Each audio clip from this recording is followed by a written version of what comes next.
Ladies and gentlemen, this is Ivan C. here from the Circle Debate podcast. Obviously, we do have our co-hosts here. We have American hero Mike Lopez, and we have Reputation Killer Josh Bret Horton.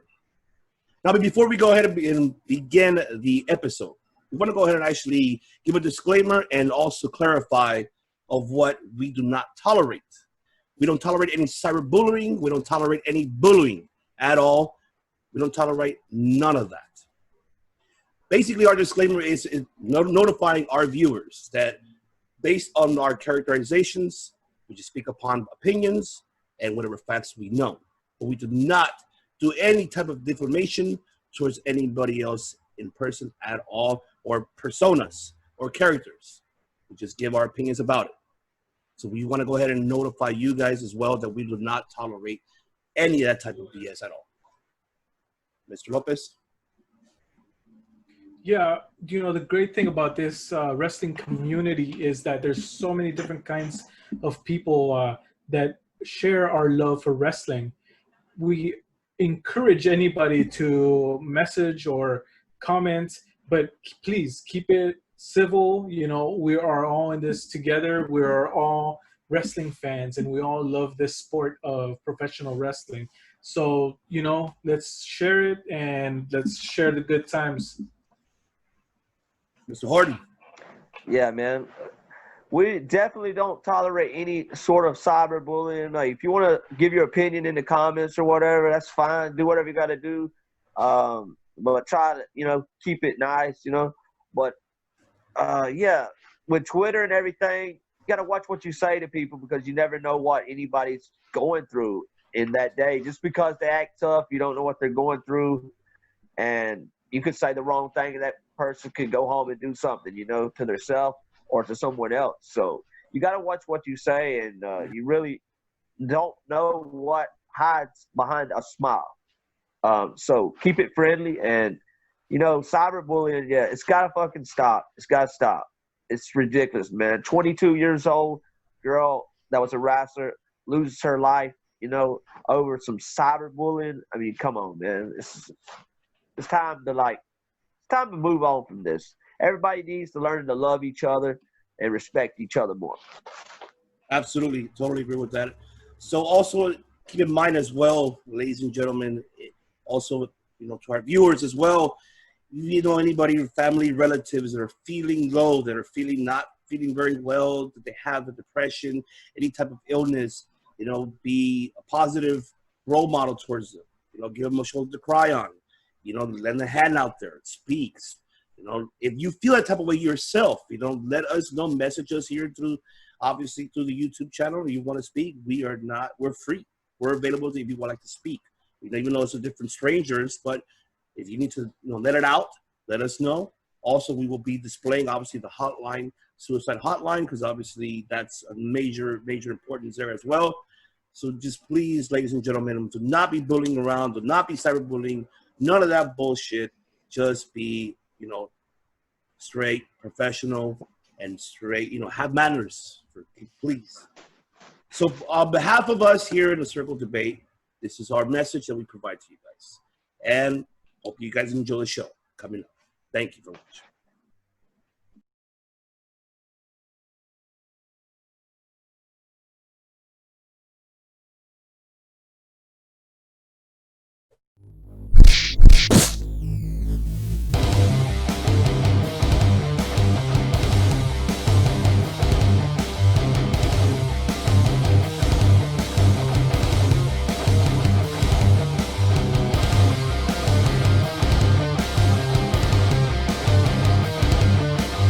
Welcome, ladies and gentlemen, to the Circle of Debate podcast, episode number 4. Número 4. This is your host, Ivan C., the Devious One, here alongside with my two great co-hosts. Have the hero of all heroes. He is the American hero, Mike Lopez, ladies and gentlemen. How are you, Mike? How's it going, everybody? Great to be here. Good to be a part of this episode. Let's get it started. All right, and I always got the reputation killer of all killers. Hey, watch out for your reputation. What's going on, everybody? We're ready for number 4. It's ride or die. Circle of Debate for life. That's right. I appreciate everybody for your subscribers and joining in just recently. And I'm glad you guys enjoyed episode 3. One of our best so far as of yet, but we still have more to come to give you the best podcast that we can give you as possible. So let's go ahead and start it off, ladies and gentlemen. We're going to go ahead and start off by reviewing the AEW pay-per-view Double or Nothing. Now, we don't have Mr. Reputation Killers. What is your thought about the show? What did you think about the show? Oh, man. Double or Nothing, man. This is what we needed in this time when we're going through all this shit with the coronavirus and everything going on in the world. This was fun. Like, it was very fun to watch. This, like, automatically could take your mind out of what's going on in the world, and you're just watching this, and you're like, this shit's entertaining, you know? My girl was even watching it. She was watching the matches up until the Stadium Stampede match, but she wasn't really paying attention. And then we get to the Stadium Stampede match, man, and she fucking loved it. She couldn't take her eyes off of it, man. It was fucking great. American Hero, what you think about the pay-per-view? Yeah, it was definitely a pleasant surprise. I must admit that I had my doubts here and there that it would feel different than an episode of Dynamite, but it definitely delivered. I saw that the crowd, there was more people in the crowd, or either they mic'd it up more and you could hear them a lot better. It definitely made a difference. And to me, they were the factor of this becoming a bigger show, you know. The matches were great, which we'll get into, and a great main event, very fun, and I will definitely be watching it again. Oh, yeah, definitely. Absolutely. It was a great pay-per-view. I enjoyed it. It was really fun to watch, something actually different for once. So now moving into that, what was you guys' favorite match throughout the whole card? So I'm going to go ahead back with you, Mr. American Hero. What do you think? Which one was your favorite match out of the whole card? Definitely has to be the Stadium Stampede match. So much that went into it. So many great spots. Man, that final move with Kenny Omega and Sammy Guevara, just awesome. You know, having him fall off from the second floor or third floor, I guess. I don't know. But it was great. It was definitely great. Mr. Killer, what was your favorite one out of the whole card? What's your favorite match? I gotta agree with Mike, man. The Stadium Stampede, that was the greatest match on the card. But it was almost like after the main event went off, it was like this was a whole different show right here. It's like this was crazy, man. We have a wrestling ring out in the middle of a NFL football stadium. Hangman Page riding that horse, chasing. Who was he chasing? Sammy? Yeah, Sammy Guevara. That shit was funny as fuck. And then Omega and Hager just sitting there drinking a beer, and then they go to fighting. And and then when Santana, he's the one who got locked in the ice box, right?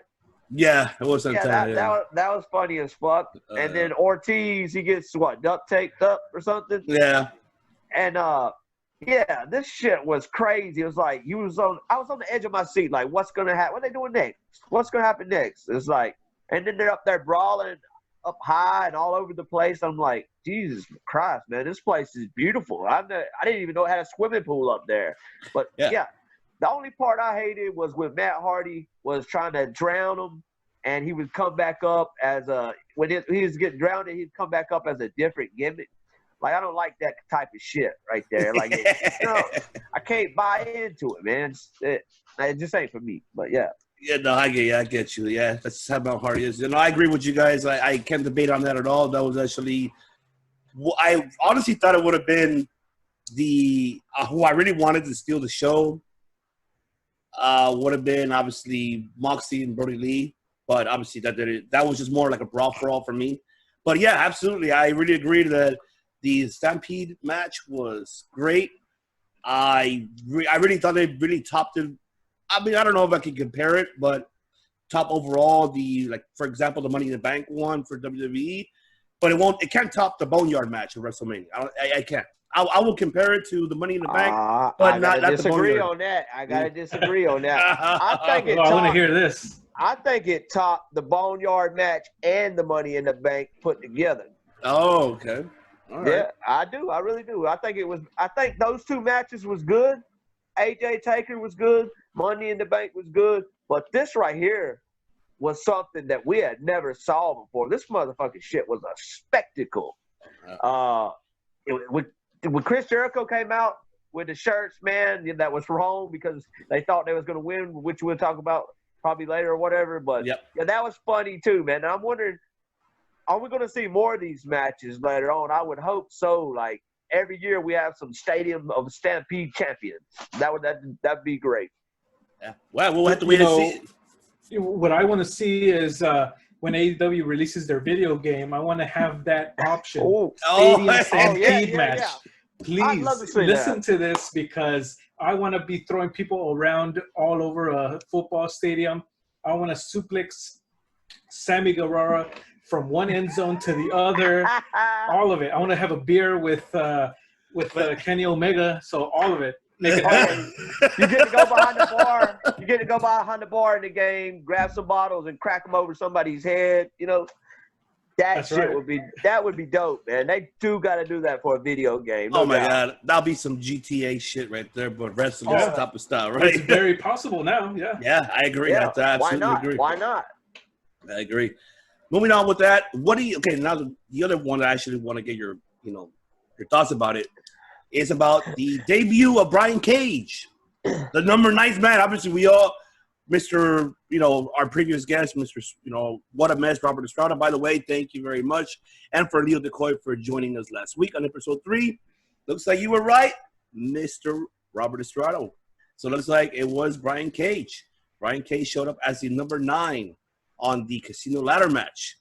And what do you guys thought him winning it? I mean, you think it's too soon for him to get the championship, opportunity just by debuting? I mean, your thoughts? Mr. Hero, what are your thoughts about that? And okay,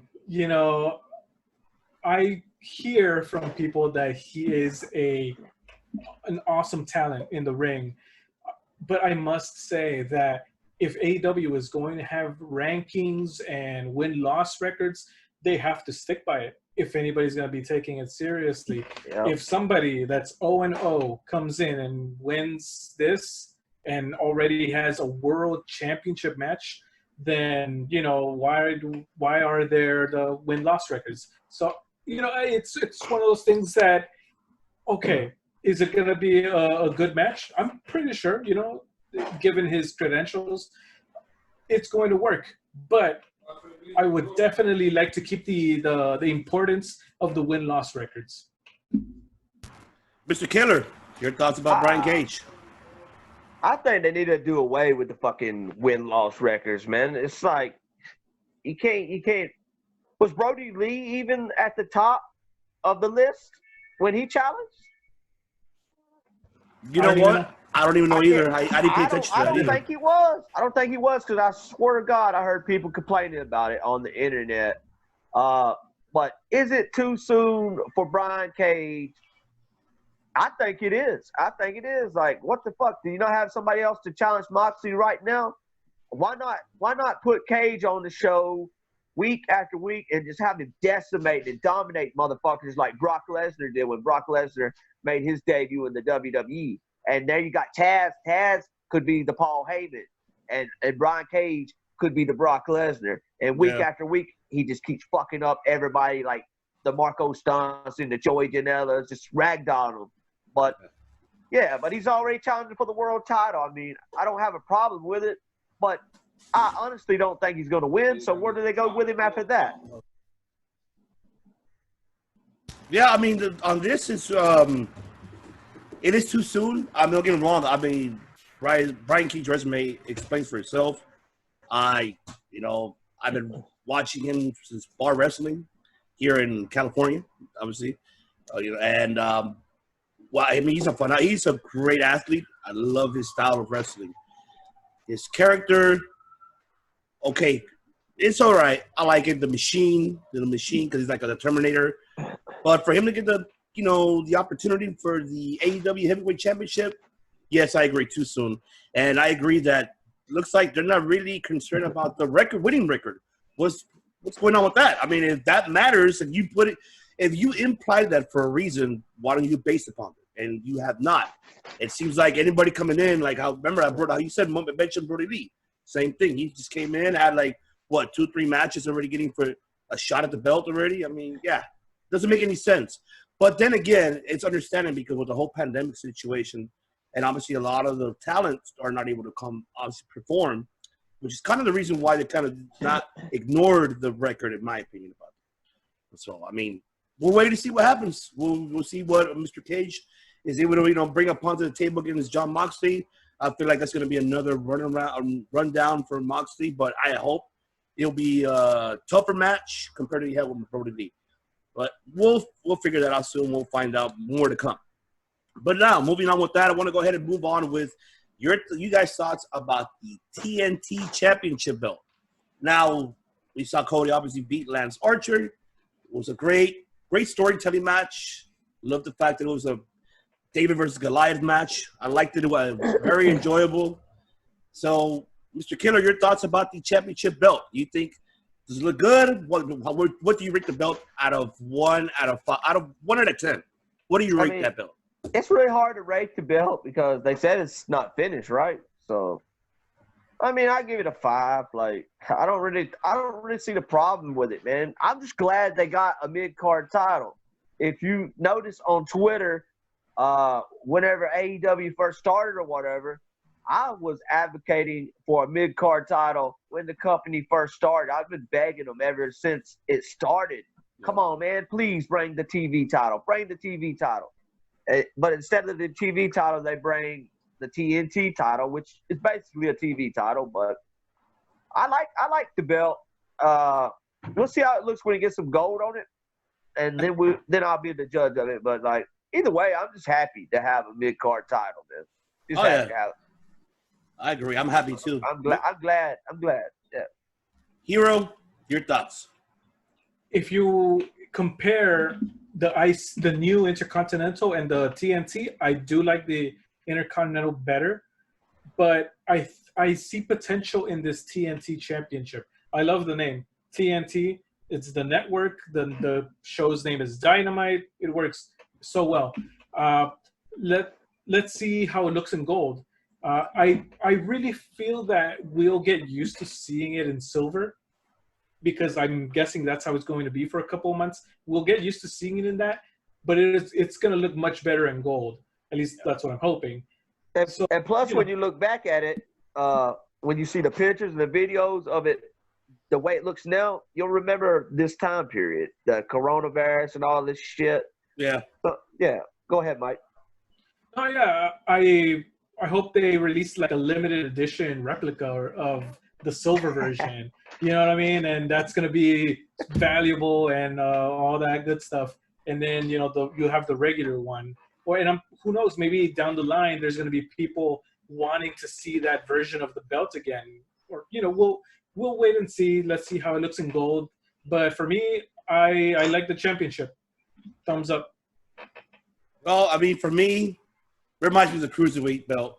I know it's not finishing, it's not done yet.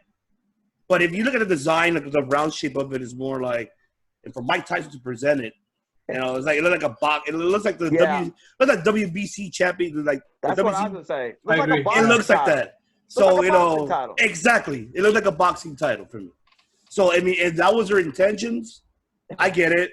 Okay, because you're bringing in Mike Tyson, you want him to present this belt for the meantime while he's around, which we'll talk about that more to come. So yeah, okay. But do I like it? Meh. It's just because it looks like a boxing. I love boxing. I'm not saying, well, not anymore because it was rigged, but I don't want to get into boxing. But, but okay, that's fine. I mean, I'll go with it. Let's see what comes down later on the line if they're gonna, upgrade it like the one how I think they put like a picture of a gold one on Twitter recently. They put one. I think MJ posted it on Twitter, and it'll look good on MJ. MJF one. Oh yeah. Oh, that would look sick. It will look sick. I will love it. I will definitely would. So moving on with that with the pay-per-view, let's move on into the Dynamite that just happened. Obviously, oh my God, I just want to talk about it. I knew it. I feel it. I knew it. And it finally happened. are finally here. Woohoo! Say yeah. Say yeah. Say yeah. They're finally say yeah.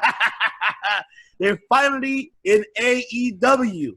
Obviously, formerly known as the Revival. Obviously, Dash Wilder, Scott Dawson, now is known as Drax Hardwood and Cash Wheeler.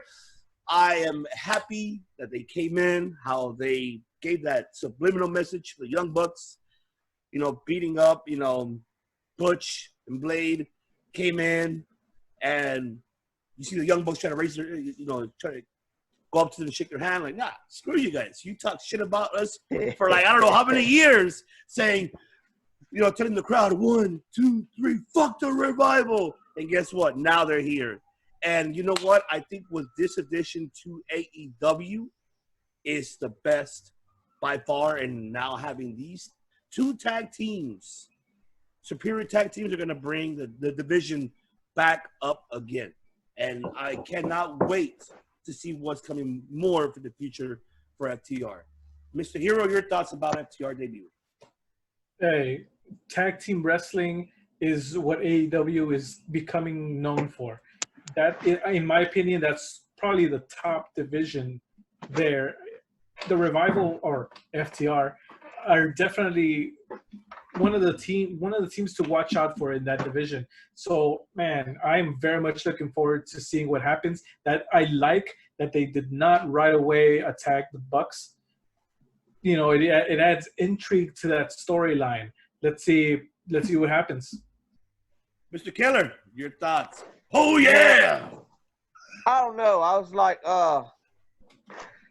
when they pulled up in the truck, oh my god, that was fucking sick, bro. It was way better than Cody's entrance. Let me just say that when he enters with the truck. This actually come across badass. They come out in this old school truck. And then I'm expecting them to come out, whoop the Young Bucks' ass, and put a shatter machine on them. But, man, if a crowd would have been there, oh, my God, this would have been elevated. Man, it probably would have got – they probably would have got a pop like Mox got at Double or Nothing last year.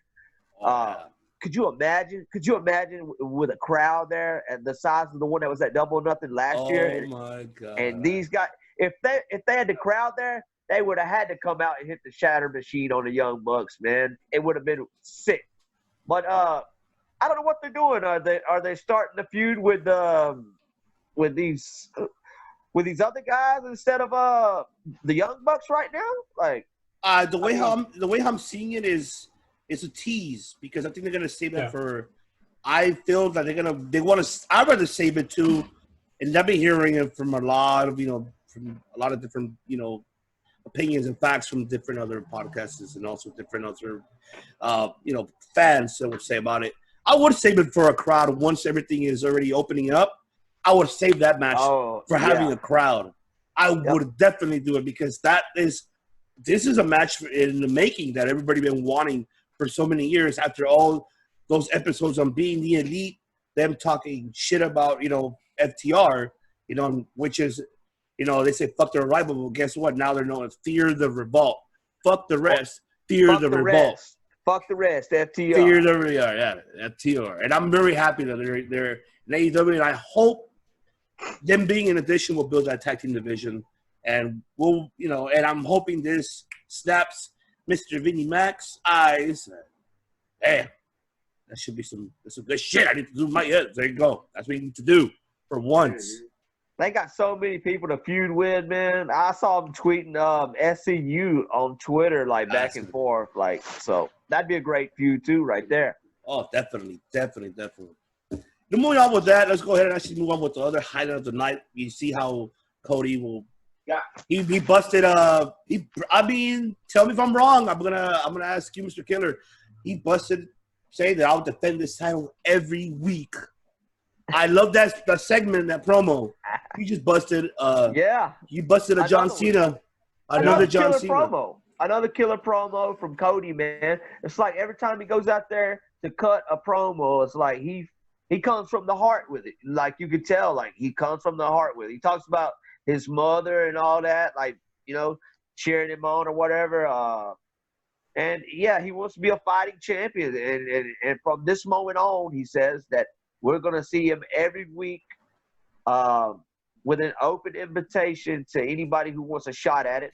And, of course, Jungle Boy got the first shot. So, I mean, I'm excited to see that match.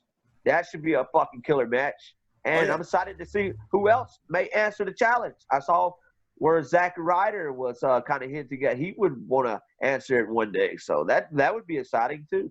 Definitely. Mr. Hero, what are your thoughts about that?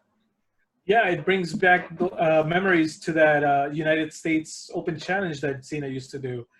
Sometimes we would get surprise challengers, and I look forward to seeing that in AEW, you know? Definitely. He mentioned Zack Ryder, a group of people that were let go from WWE. You know, you could pick any one of those. Even Sarah Logan, get her in there. It's an open challenge. Why not? Definitely, you know, I look forward to seeing that, and I like seeing fighting champions. So I look forward to seeing what Cody does. Oh, definitely. I agree. I'm hoping I'll be the best. And, you know, moving on with that, I actually want to go ahead and move on with this segment that I'm curious to know you guys' your opinions about it. Now we saw the segment, the Mike Tyson and Jericho segment. You know, Mike Tyson, you know, and then this is the beautiful part, and I think it's gonna be Mike's favorite topic of the night. Why? Because who was right next to him? You had Sedujo. You had Vito Belfort there. Was he there, right? He was there, right? I saw him there. He was there. Yeah. Okay. Yeah. Was Rashad Evans there too? Rashad Evans. Exactly. Another Hall of Famer, yeah. You had a bunch of UFC Hall of Famers. I'm curious to see, and I think, and this is my opinion about it, so I'll give mine first. When that happened, pretty much, I hate to say this, but fuck it. You know, it is true. Vince better be shitting in his pants. Because if AEW is able to pull off to get all those UFC veterans, he just laid one off. Moron, by the way. Just wanted to say that, Vinnie Mac. You laid off another UFC legend, a Hall of Famer, future Hall of Famer. And, I mean, now if AEW gets involved with that, and then now that segment, are we going to see a Mike Tyson Jericho? Are we going to see Mike Tyson and the UFC Hall of Famers versus the Inner Circle? I mean, that's what it looks like to me. It might happen. I mean, American Hero, this is your night, brother. Oh, my gosh. What is your thoughts about that? Okay, so, you know, looking at this segment, it was like wait a minute. Here's this guy. Here's that guy. Here's, you know, this guy also. And, man, like, my question is for Henry Cejudo, who just defended the bantamweight title, did he know about AEW's, you know, what was going to happen before that? Because he retired right after his fight. Yeah. Did he know about this? Because he's been asking for more money from the UFC.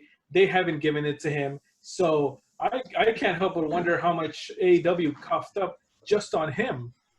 Yeah. You know, Olympic champion, double champ, all that good stuff. Vitor Belfort, he is also a veteran. Rashad Evans, Hall of Famer. Mike Tyson, one of the biggest names in all of combat sports. You know, these guys do not come cheap. So there's a pretty big number that was thrown out there, I feel. And it goes to show that they are ready to compete. Now, I feel this is a great step because it brings in the mainstream. Much like Mike Tyson brought in the mainstream for WWF in WrestleMania 14, this brings in the mainstream for AEW. Right. And, you know, some new eyes that are not watching right now are going to start watching, because not only is Mike Tyson waving and sitting down, yawning, he's right in there in the face of Chris Jericho. You know, you got the fans of Jericho that are like heavy metal fans from Fozzy and everything else that he does, and you have Mike Tyson's fans. So for me, I'm all for it. This has been the biggest segment for me in the past 2 weeks of TV. I can say that. And so I'm all for it. Sign me up. Whatever pay-per-view that they're going to be on, I'm ordering it right now. Here's the pen. There you go. Here's the pen. Mr. Killer, what are your thoughts about this segment? Oh man, another one with. If you would have had a crowd for this, damn, this brawl, this pull apart. It wasn't the greatest pull apart we ever fucking saw in the history of wrestling, but damn, it kind of seemed like I kind of bought into it for a minute. I was like, is this legit? That's how good they was fucking selling this shit. It was fucking good, but I'm like, at the same time, I'm like, I don't see all these other guys getting into matches. Like, have they trained to wrestle? I don't think. And last time when Mike Tyson was involved with the WWF at the time, he was what? The special enforcer? So, I mean, what is the plans here? Like, is he going to be a special enforcer or a referee for a Jericho match? Is he going to take sides with whoever Jericho feuds with next? Because I don't see Mike Tyson having a wrestling match. And I really don't see all these other guys having a wrestling match. I don't see it happen. Not saying that they couldn't pull it off. I'm just saying I don't see it happen. Well, I mean, I think they could pull it off, in my opinion. I think they could pull it off.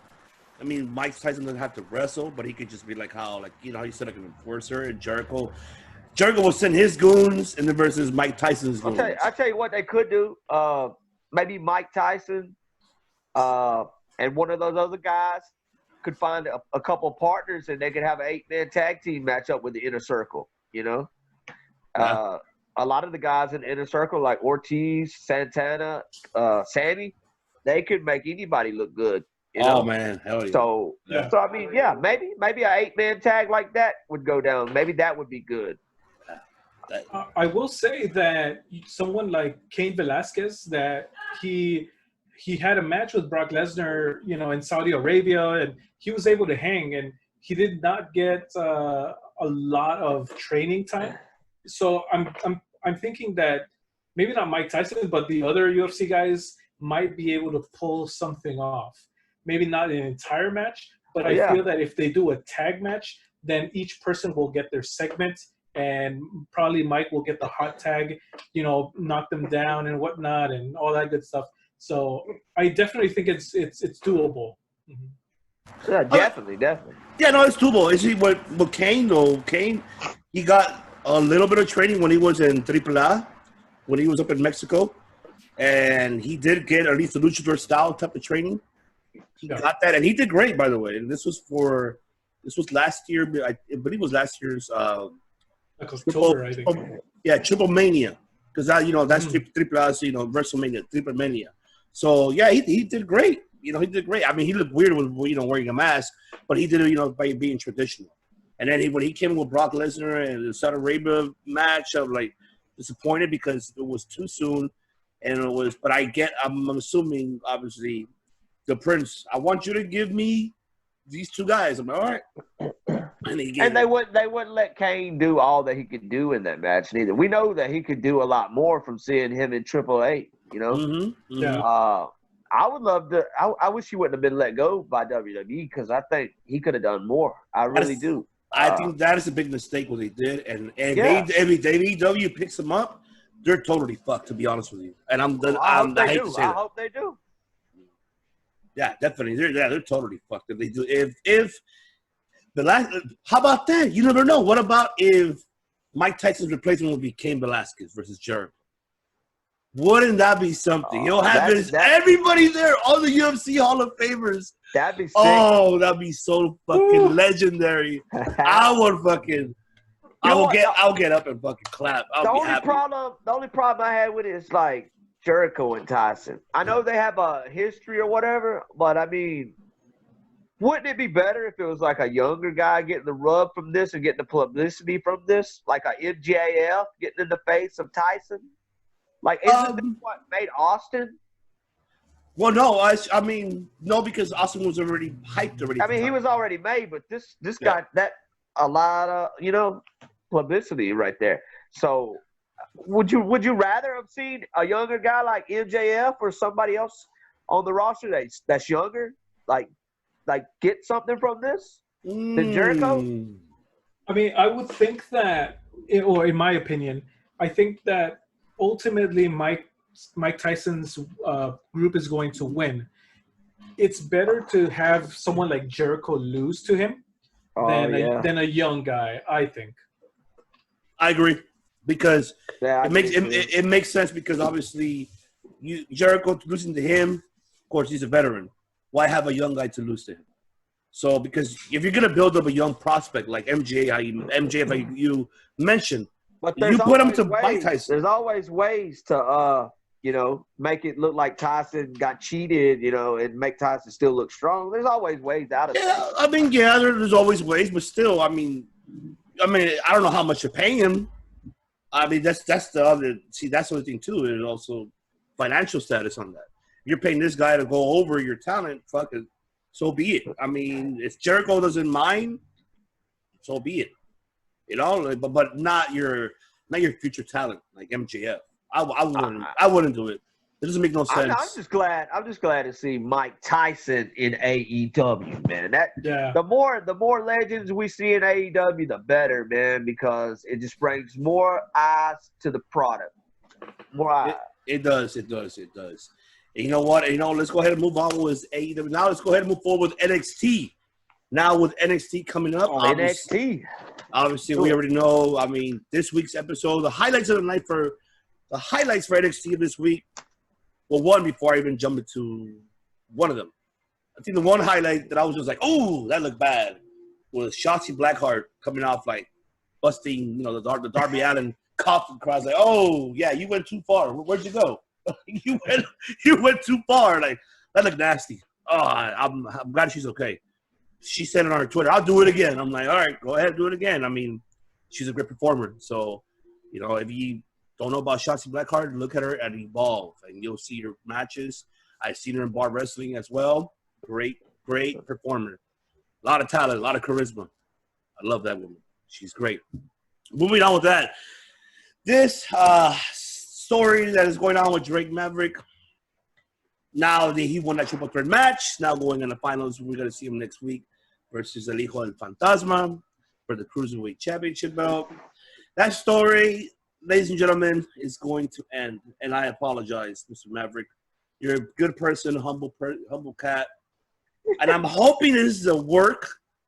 But it seems like to me it is.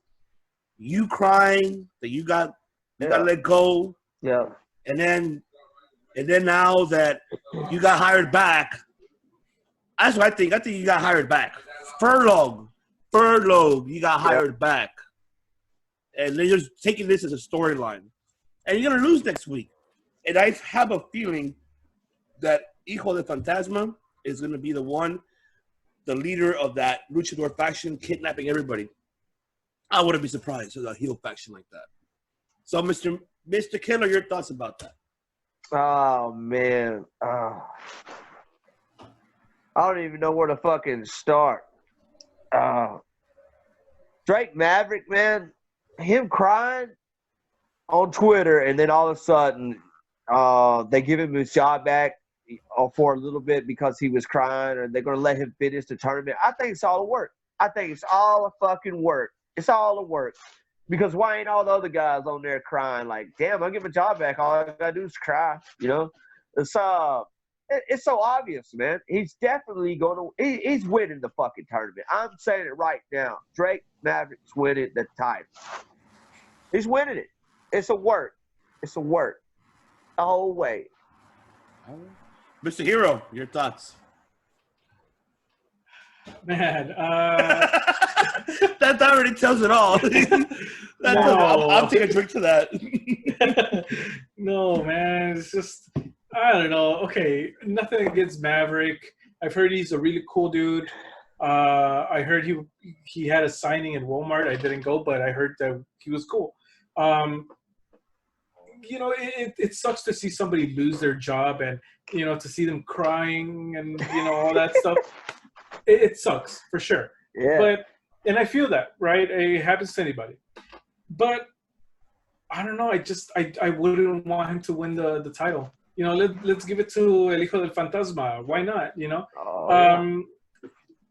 We'll see. We'll see what happens. I don't want him to win the title. I don't want him to win. I want Phantasma to win the title too. But I'm saying that's what I think is going to happen. Yeah. No, and let's say let's go ahead. Let's say that Drake Maverick wins the interim Cruiserweight Championship. When the title unification match happens, then he'll lose. Oh yeah, right? Yeah. Yeah. Jordan Devlin will not kick his beating Jordan ass. Devlin. No, he's not beating Jordan Devlin. No. He's not beating Jordan Devlin. No. So, if anything, if he wins, then that's going to happen. But we'll see. We'll tune in. I mean, I love you, Spud, but that was some TNA days. But they buried you in WWE. I'm sorry, man. You were a great GM. You're great. You should be a great manager.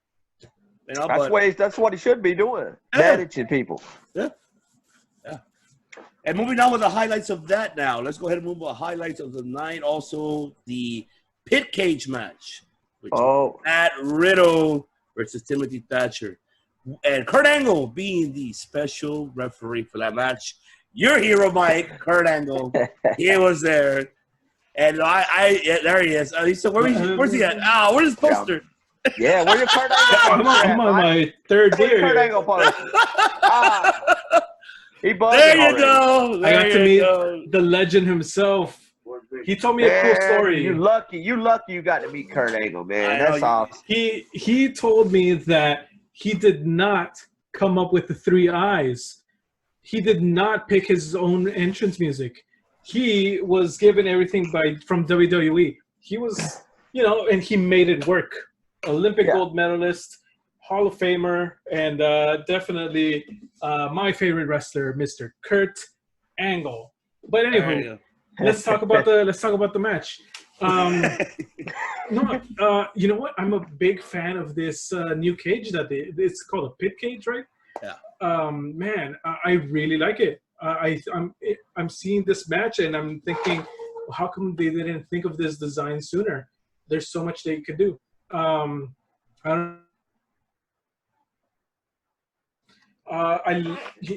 see Matt Riddle wrestling, and those kicks, they actually look legit. He comes from UFC. He has an MMA background, and I'm always in awe of his kicks. They always stand out to me. Maybe it's the barefoots, or whatever, but I like him as a wrestler, and rumblings are that he's joining the main roster, SmackDown right here. So if this was a good send-off for him. So I look forward to seeing what they do with him. Mm-hmm. But you know what? That kind of reminds me of the pit. If you remember when I had the Lions in back when it was Owen Hart and Ken Shamrock. Yeah. You know how they had the standing on the top, but it was smaller than kind of like the okay. I guess what it kind of reminded me of, right? Steve Blackman and Ken Shamrock done something like that too, right? Yeah, they did it too. Yeah, they did it too. But obviously, this was a cage instead of being like oval, So, I enjoyed it. The match was great. The whole match, I love Thatcher. Great catch wrestler. That's why I think Kurt Angle. I believe he said he's a big fan. He's a big fan of Riddle. He's a big fan of Thatcher as well. Like he loves their style of wrestling. But the Angle did say, I am better than both of you guys when it comes to catch wrestling. And he is. I got to give it an Angle. He is. Angle is the best one. If anybody can beat Brock Lesnar, it's Kurt Angle. If anybody can beat Undertaker, it's Kurt Angle. If anybody can beat Matt Riddle and Kurt Angle at his prime, Kurt Angle. But the one person he cannot beat at his prime, and I think I would have wished for it to happen, it's the best there is, the best there was, and the best there ever will be. And not beat Bret Hart, damn it. Yeah, Bret Hart versus Kurt Angle would have been fucking iconic. It would have been awesome. Yeah. That would have been iconic. Oh, yeah. Iconic. Iconic! Mr. Killer, your thoughts about the match?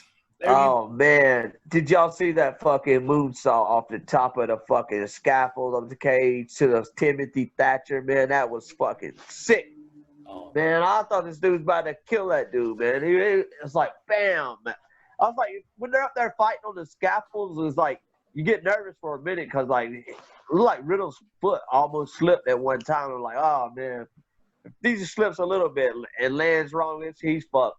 But, man, that matchup, that type of matchup, the cage with the scaffolds, I want to see more of it too. I saw a lot of people, like 90% of the fucking people on Twitter praising that matchup type. Yeah.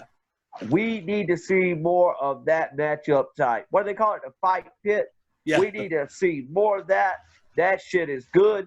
But what I was talking to Mike about before we started the show, like, when the crowd's back and everything goes to normal, how are they going to be able to do this, unless they do a whole pay-per-view with it? Because how much time is it going to take to sit that up and take it down?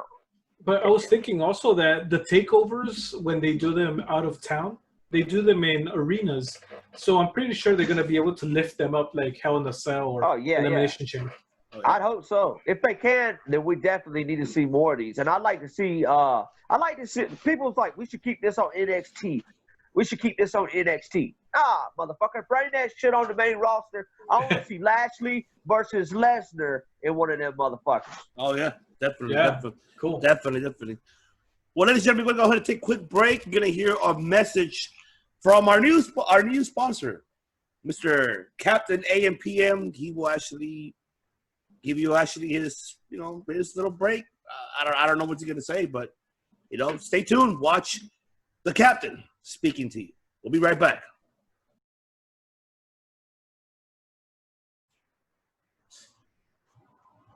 You're not fast enough unless you're listening to Circle of Debate.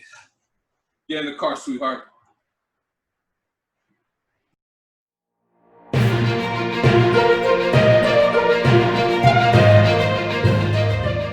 Welcome back, ladies and gentlemen, to the Circle of Debate podcast.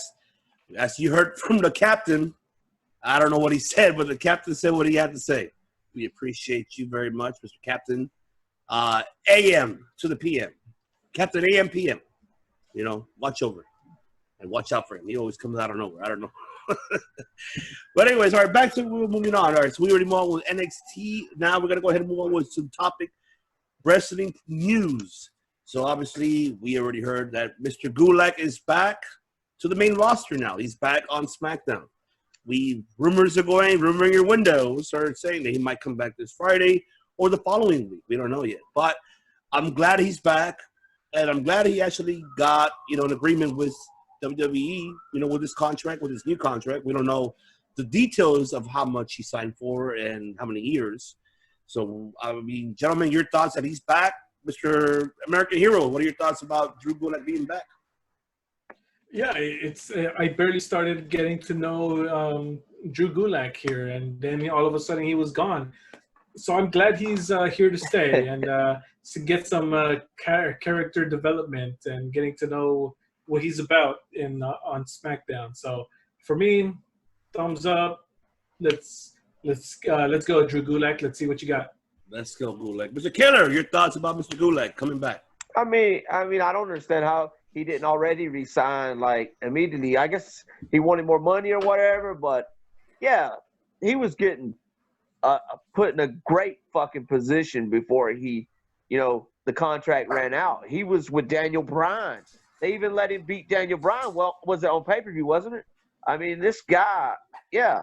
If I was him, I would have definitely re-signed. I mean, because this is the time where he is getting elevated. And like, of course, he is similar to Daniel Bryan. Daniel Bryan's tuck him under the wing. Yeah. I love it. I love seeing them as a team. I love seeing them work together. And hopefully down the line, we'll see a feud between them. We'll see them break up. Maybe they win the tag titles first, then they feud. That's what I would hope to see. Either way, man, the guy reminds me of Daniel Bryan so much. Like, not the charisma way, but the moves and the look. Yeah, he definitely reminds me of Daniel Bryan. He does remind me a little bit of Kurt Angle. He reminds me of, he has his own style too as well, because I know he trained in Japan as well. He has his different type of styles. And I like it because he presents that to it. And his type of style of wrestling, I know he can expose more to it. I'm hoping that now that he's back, I'm hoping they use him more and have him to be a contender for the IC belt. You never know. Coming up with the tournament on the, IC tournament, which, we'll talk about, by the way, ladies and gentlemen. We'll have a top 5 IC championship. Keep an eye on that on Sunday. So also notifying you as well, our viewers, that our episodes are each Friday, and also our top fives are each Sunday. So keep an eye on that as well. We give our top five. So let's go ahead and actually move on with that. Now let's go ahead and move on with Deonna Purrazzo. Now that she was released by WWE, NXT, now she's jumping into the Impact brand. We saw a little cameo, vignette that she had that she's going to Impact. Obviously, Impact, we don't really speak much about it.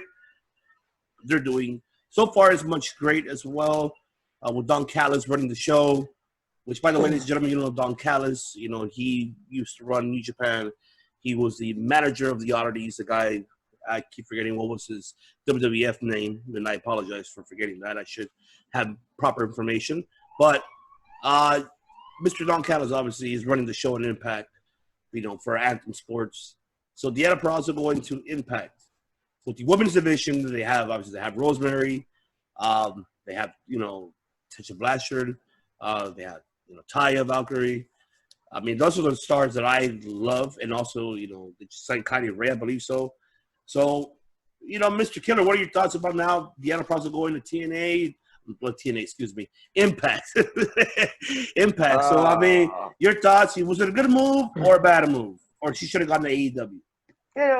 I wish she would have been in AEW, but at the same time, I can see why she chose to sign with Impact, because damn, AEW's booking of the women's division is the drizzling fucking shit. It sucks. How do you allow companies like Impact and the NWA and every other company to have a better women's division than your billion-dollar company or whatever it is, AEW? Kenny Omega, do something else, man. Stop booking the women's division. You are a great fucking wrestler, one of the best in the world at what you do, but you are the worst in the world at booking women's wrestling. And that's why Deonna Purrazzo did not waste her time signing with your ass. That's the only reason why, because she knew what was going to happen. She knew what was going to happen. And I mean, we got to have Riho, and we got to have Nyla Rose out there hurting people, and I mean, we got to have. By the way, Nyla Rose, you did have your best match at Double or Nothing. That was your best match so far. But other than that, you suck. And other than that, yeah, she sucks. And now we got Shida, which is the best women's champion they've had so far. But yeah, look at the roster. Who else we got? We got Chris Statlander. I mean, she's good, but who the fuck cares about a fucking alien gimmick? Mm-hmm. I mean, I understand completely why Deonna Purrazzo signed with Impact, but to me, it's like a big loss. It's a big, big loss for Kenny Omega not to sign her. And I heard that he said, "Oh, our women's division is great as it is. It's great." Well, that's what he's going to say. What's he supposed to say? Right. He's a joke of women's wrestling booking. He's the worst women's wrestling booker of all fucking time. Really. Do you guys agree or not? Well, I mean, American Hero, before I go on. No, I can. It could have gone one of two ways. If I was her and I saw the AEW division, I could have said, "Hey, it's kind of lacking right now. I can go in there. This is my shot. I can go in there and I can make it, no pun intended, an impact, and make a name for myself in a place that needs help." But I can see why she went to Impact, because they have a female world champion. It's insane. Well, no, it's not insane, but it's a great opportunity for the women over there. I haven't seen much of Impact lately, but why not? Let's put her in Impact. It's better than what she was doing in WWE.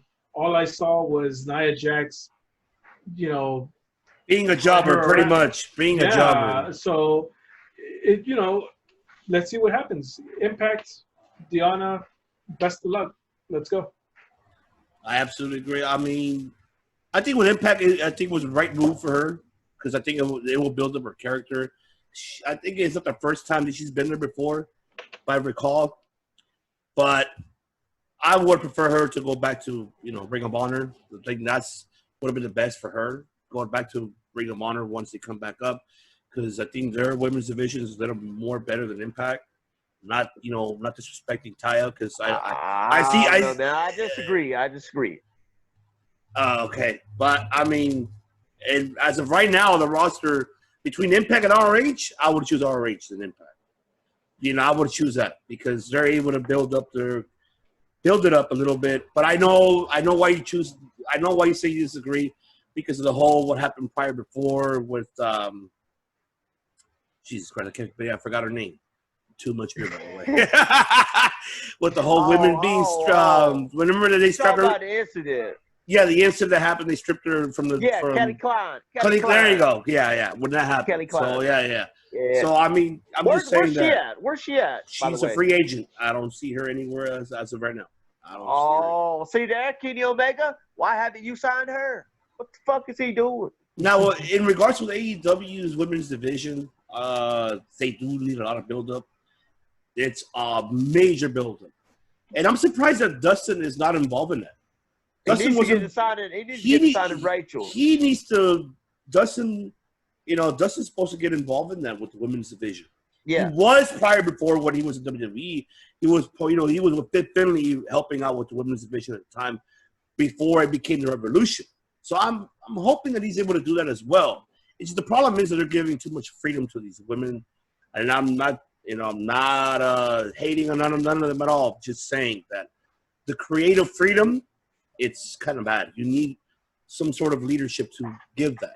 I mean, if Kenny Omega, I'm pretty sure he's able to deliver the storyline of the matches in the ring, but when it comes to characterization and charisma and persona to develop a character, giving the women the freedom, no. I'd rather have Dustin get involved in that, have Kenny get involved with how to put the match, because obviously the majority women's in the AEW, they're Japanese, and so that's something that they should build on.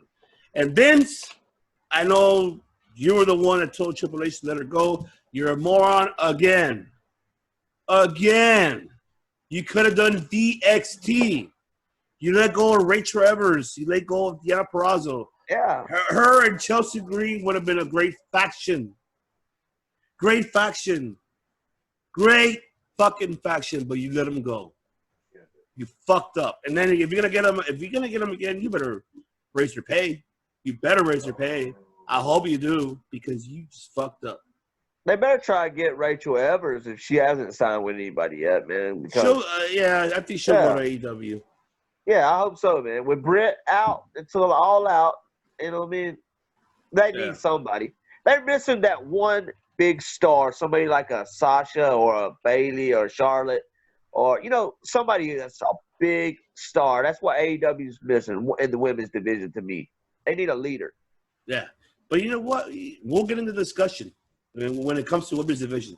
But let's go ahead and move forward to the last topic of the night, ladies and gentlemen. But before we go ahead and move on, this is the last topic of the night, which is everybody's curiosity, everybody's thoughts, rumors in your window, which we don't know yet if it's going to happen anytime soon. Matt Riddle, is this his way out from NXT moving to the main roster? Rumors is that he might jump to the SmackDown roster. I don't hear Raw at all. I hear SmackDown. But is this the right move for him to jump to the main roster? So, Mr. American Hero, I'm going to ask you, is this too soon to him to go to the main roster, or he should stay in NXT? Your thoughts? Man, I think he should have stayed put. I think he should have won the NXT title first. Get up there a little bit more. I see someone more like Adam Cole going to the main roster, which I heard somewhere that is also being rumored. Mm-hmm. But for him, for Matt Riddle, let's see. SmackDown. I prefer SmackDown than Raw. SmackDown is more. There's more wrestling going on. Put him up against John Morrison. I would like to see that. You know, some interesting matchups for sure.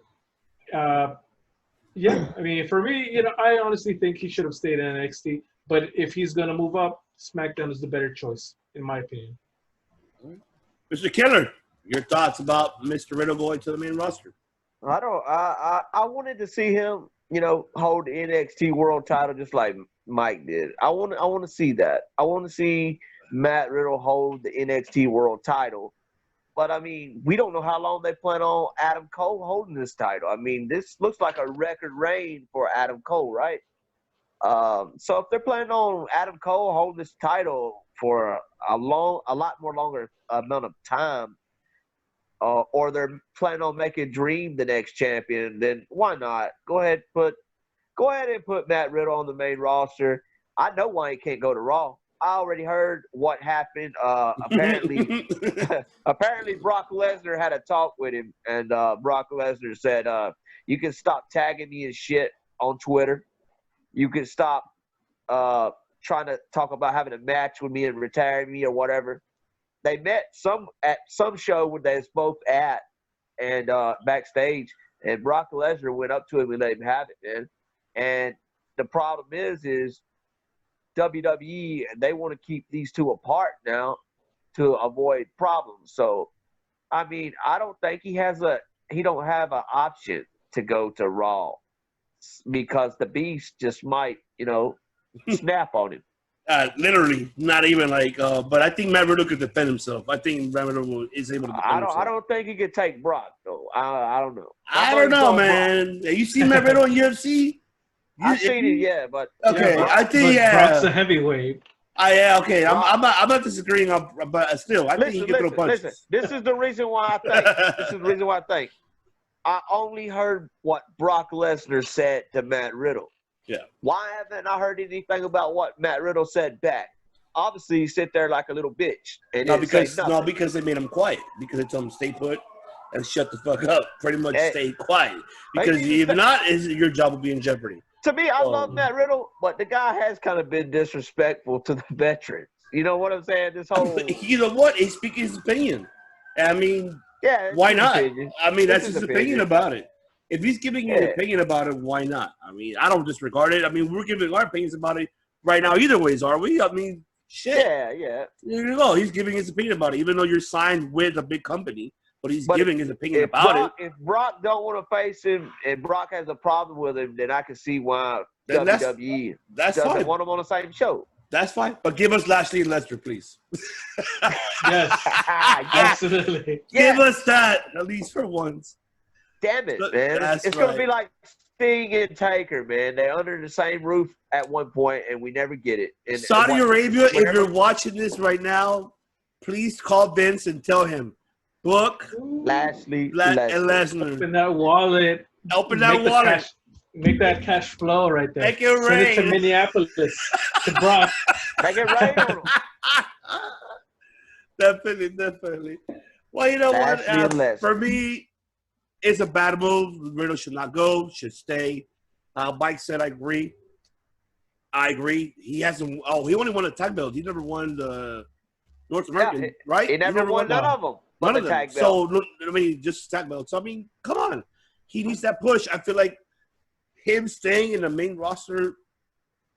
Him staying in NXT will help that build up that NXT roster and upcoming stars that will come in, like how Finn Balor's doing, and him actually beating Velveteen if he wins it. But, we'll see what happens. And if he does go to the main roster, I would not mind seeing him versus AJ Styles. Now it'll be a dream match to watch. Or Daniel Bryan, another one, or Gulak. So it does give you a lot of dream matches. So there has its pros and cons. But in reality, it is too soon. It is too soon for him to go to the main roster. Let's just hope he don't get buried when he gets up to the main roster. That is the main problem. That's the thing. That's the main problem. We don't want to see another Bobby Roode and EC3 situation. Oh, my God. We don't want to see that. We don't want to see that. Glorious, by the way. I love you. Bobby Roode, you're one of my favorite ones, too. Mm-hmm. But, all right, ladies and gentlemen, that is all for the episode 4 of the Circle Debate podcast. We appreciate you guys joining us. for this week. And don't forget to subscribe to our channel. You will see right on the bottom screen on your right-hand side where you would click subscribe right on this side. You will see that. And also, we will actually put up also as well. We already have our Twitter page coming up, which we're in the works of that as well, and also our Instagram. And coming soon, we'll have our Facebook also. So pay attention to the description below. We will have that for you available. And once again, we appreciate all of you guys to listening and watching Circle Debate, episode number 4. Stay tuned for next week as we go ahead and discuss next week the upcoming pay-per-view for NXT TakeOver in your house. And we also going to go ahead and discuss for the top 5 of next week. We're going to choose the best in your house pay-per-view. Top 5. Keep that up next week here on Circle Debate. This is your host, IBC, co-host, American Hero, and the Killa, Reputation Killer, Josh Horton, saying good night and buenas noches and cheers. Thank you for watching. Cheers. Cheers.